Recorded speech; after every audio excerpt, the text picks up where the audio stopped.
से भारत में वही स्थिति आने वाली है।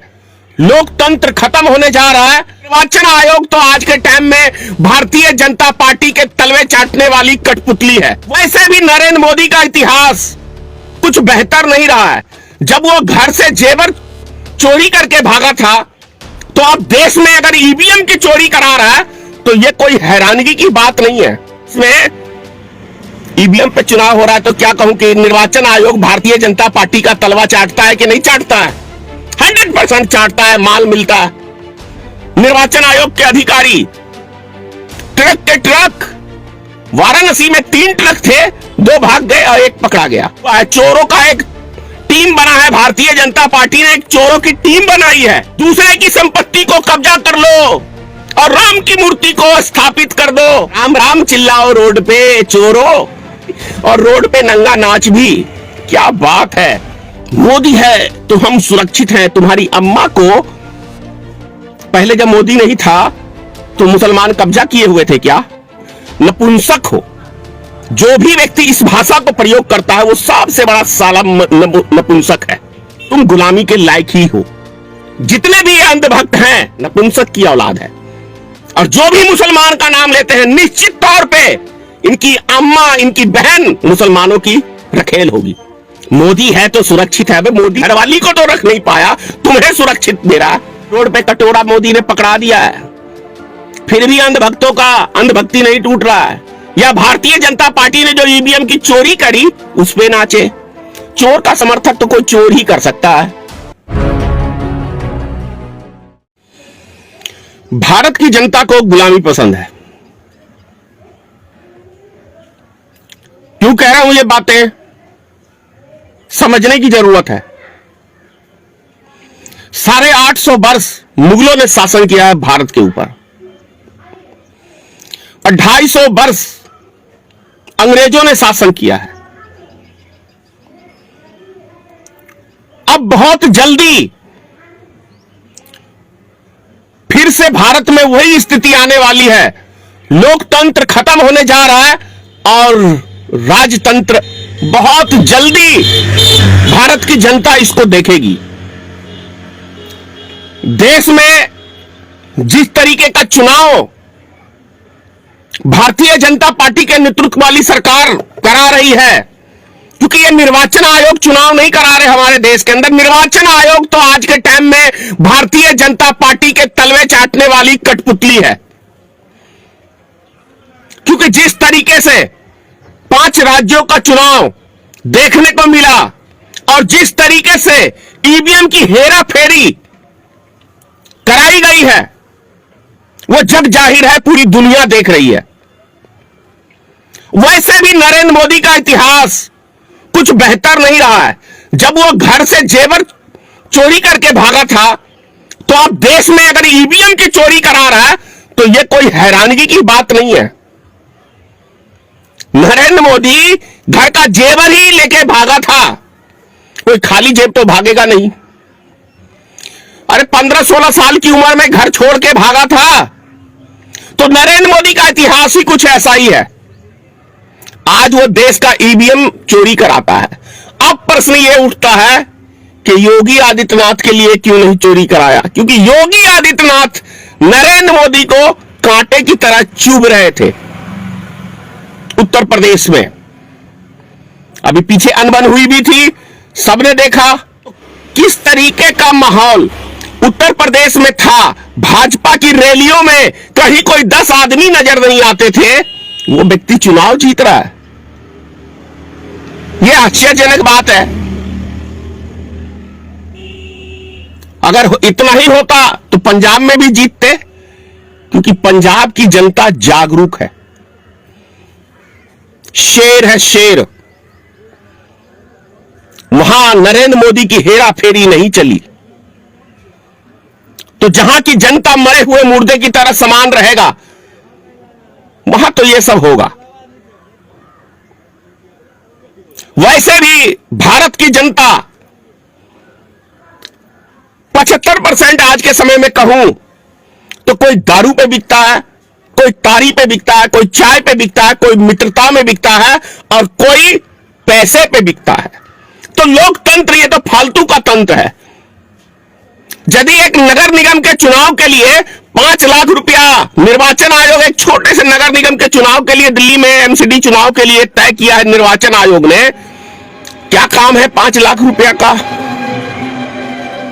एक छोटा सा नगर निगम का, यानी वहां एमसीडी चुनाव कहते हैं, तो एमसीडी चुनाव के लिए 5 लाख रुपए यदि सिर्फ निर्वाचन आयोग कह रहा है कि आप खर्च कर सकते हैं, तो इसका मतलब किसके लिए खर्च करेंगे वो 5 लाख रुपए? क्या चीज में खर्च करेंगे? यह समझने की जरूरत है। अगर यदि एक विधानसभा में 50 लाख रुपया निर्वाचन आयोग खर्च करने के लिए कह रहा है एक प्रत्याशी को, तो इसका मतलब है दारू के लिए, पैसे बांटने के लिए। जब घर घर पर्चियां हर घर पे पहुंचती है वोटर लिस्ट की, तो नाजायज पैसे का क्या काम है? यह समझने की जरूरत है। मैं हैरान हूं, जिन महापुरुषों ने देश को आजाद कराया, उनकी आजादी बहुत जल्दी व्यर्थ में जाने वाली है, क्योंकि एक हिटलर सरकार भारत में स्थापित हो गई है। वो चाहे आरओ को, जो निर्वाचन आयोग आरओ नियुक्त करते हैं, उनके मदद से जीते, चाहे ईवीएम की हेराफेरी से जीते। अब ईवीएम की ही बात कर लेते हैं। जापान से इसकी किट आती है, ईवीएम आता है, तो जापान वाले क्यों नहीं ईवीएम से चुनाव कराते हैं? अरे ईवीएम क्या है? एक मशीन ही तो है, और मशीन में जो सरकार सेट करेगी वो सेट होगा। कोई बैलेट पेपर तो नहीं है कि ठप्पा लग गया तो चिन्ह इधर नहीं होगा ना उधर होगा। भैया वो मशीन है, मशीन हम बनाते हैं, आप बनाते हैं, और मशीन तो कंप्यूटराइज है। उसमें तो जो बटन आप क्लिक करके दबाएंगे, जैसे सेटिंग करेंगे वैसे सेटिंग होगा। क्योंकि आप सोचने की बात है कि जब पूरे भारत की पार्टी ईवीएम का विरोध कर रही है, सिर्फ 2 व्यक्ति, एक भारत सरकार का तलवा चाटने वाला निर्वाचन आयोग, वो ईवीएम के पक्ष में है, और दूसरा भारतीय जनता पार्टी ईवीएम के पक्ष में है। क्यों? यदि बहुमत की ही बात आती है, तो बहुमत के आंकड़े में तो कहीं कोई ईवीएम को समर्थन करता ही नहीं, कोई राजनीतिक दल करता ही नहीं। एक भाजपा को, सिंगल भाजपा को छोड़ के ईवीएम का कोई समर्थन नहीं करता, तो फिर भारत देश में ईवीएम पे चुनाव हो रहा है। तो क्या कहूं कि निर्वाचन आयोग भारतीय जनता पार्टी का तलवा चाटता है कि नहीं चाटता है? 100% चाटता है, माल मिलता है। क्योंकि नरेंद्र मोदी की सरकार ही एक माइनज की सरकार है। माइनज करना खूब बेहतर तरीके से जानती है, कैसे मीडिया को माइनज करना है, कैसे अफसर को माइनज करना है, कैसे निर्वाचन आयोग को माइनज करना है, कैसे ईवीएम को हेराफेरी करवाना है। ट्रक के ट्रक पकड़े गए हैं ईवीएम।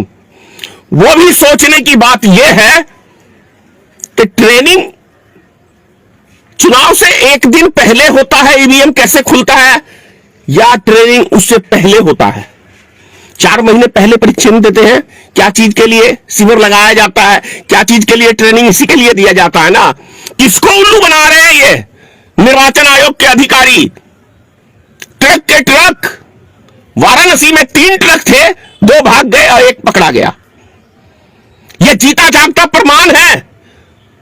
बैलेट पेपर, जो सरकारी कर्मचारी अपना मत का प्रयोग किए हैं, वो कूड़े के ढेर में बैलेट पेपर उत्तर प्रदेश में पकड़ा जाता है। तो क्या निष्पक्ष भारत में चुनाव हो रहा है? भारतीय जनता पार्टी की सरकार निष्पक्ष चुनाव करा रही है क्या भारत में? बहुत बहुत बधाई हो नरेंद्र मोदी को। चोरों की सरकार ने आखिर फतेह हासिल कर ली, विजय हासिल कर ली। यही कहूं, क्या चोर नहीं हो नरेंद्र मोदी? एक बात और, 23,000 करोड़ का गुजरात में घोटाला हुआ। 23,000 करोड़ का बैंकिंग घोटाला 1 महीने पहले हुआ है। मतलब वो भी लापता हो गए। चौकीदार हो, क्या चीज की चौकीदारी करते हो? ईवीएम की, कि ये कैसे हेराफेरी करते हैं? और ये जो भारत की बैंकों का पैसा लूट के विदेश में शिफ्ट हुए हैं, 2012 में ठीक है कांग्रेस की सरकार ने देना चालू किया, लेकिन 2017 तक पैसा किसने दिया? 2014 में तो कांग्रेस की सरकार चेंज हो गई थी, तो 2014 के बाद तो जो बाकी फाइनेंस हुए वो तो भारतीय जनता पार्टी की सरकार ने ही किया है उस कंपनी को, गुजरात की कंपनी को, गुजरात में जो कंपनी है। तो इसका मतलब दूसरी बात, फाइनेंस दोनों सरकारों ने किया, भाजपा ने भी किया, कांग्रेस ने भी किया, लेकिन वीजा देने का काम किसकी सरकार ने किया? भारतीय जनता पार्टी की सरकार ने किया। तुम चौकीदार क्या चीज के हो भाई?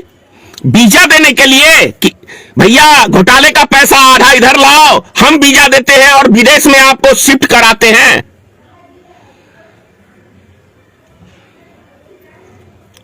रामचंद्र जी कह गए सिया से ऐसा कलयुग आएगा, चोर उचक्के राज करेंगे। चोर उचक्के ही राज कर रहे हैं ना, और चोरी से राम की मूर्ति, राम को भी चोर बनाएंगे ये चोर भक्त।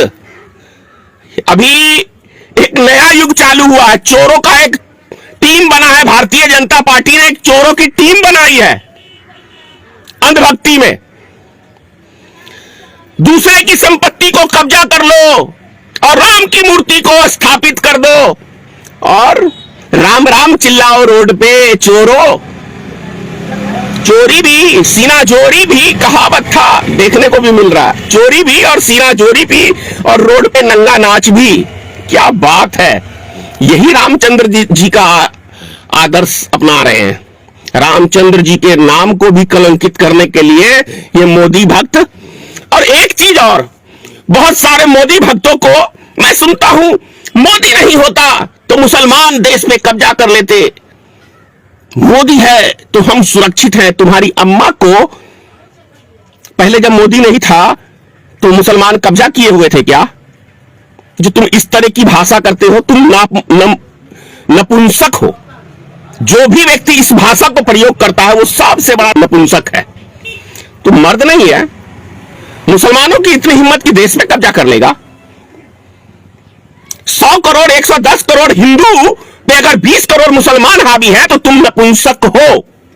यदि इस भाषा का प्रयोग कर रहे हो तो तुम नपुंसक हो और तुम गुलामी के लायक ही हो। जितने भी अंधभक्त हैं उन सब की औलाद है, और जो भी मुसलमान का नाम लेते हैं निश्चित तौर पे इनकी अम्मा, इनकी बहन मुसलमानों की रखेल होगी। ऐसी भाषा कह रहा हूं, नहीं तो ये मुसलमानों वाला लफ्ज बंद कर दो। मोदी है तो सुरक्षित है। मोदी से अपनी घरवाली को तो रख नहीं पाया, तुम्हें सुरक्षित दे रहा। महंगाई किस चरम सीमा पे है पता है? 90 रुपए किलो सरिया हो गया है। मकान बनाने के लिए है तुम्हारे बाप की, अब तो औकात बनाओगे मोदी भक्तियों में, या मोदी जी बना देंगे? 450 रुपए सीमेंट का बोरा हो गया। 10,000 का टेलर बालू हो गया है। 10,000 का टेलर गिट्टी हो गया है। ये सिर्फ एक महीने में, 3,000 रुपए लगभग बढ़े हैं। फिर भी अंधभक्ति। 400 रुपए का सिलेंडर 1,000 में खरीद रहे हो, फिर भी अंधभक्ति। 100 रुपए का सरसों तेल 200 रुपए में खर्च कर रहे हो, फिर भी अंधभक्ति। रोड पे कटोरा मोदी ने पकड़ा दिया है, फिर भी अंधभक्तों का अंधभक्ति नहीं टूट रहा है, क्योंकि हराम की दारू मिल जाती है तुम लोग को नाचने के लिए। सालों तुम्हारे पिताजी कमा के खिलाते हैं तुमको, दारू पी के रोड पे नाचते हो। या भारतीय जनता पार्टी ने जो ईवीएम की चोरी करी उस पे नाचे। चोर का समर्थक तो कोई चोर ही कर सकता है। क्या गलत कह रहा हूं भाइयों? चोर का समर्थन कौन करता है? हाँ, देश में एक आश्चर्यजनक बात है कि जिससे अपना घर परिवार नहीं संभला उसको देश दे दिया संभालने के लिए हमारे देश की जनता ने। आश्चर्य लगता है कि जो व्यक्ति घर की जिम्मेदारियों से घर छोड़ के भाग गया, घर का जेवर लेके नरेंद्र मोदी भाग गया, उसको हमारे देश की महान जनता अपना भाग्य विधाता बना समझ रही है। मिर्जा खालिद का शेर था, हिंदुस्तान में गधों की कमी नहीं है, एक ढूंढो हजारों की संख्या में मिलेंगे, वही अंधभक्त गधे हैं देश में।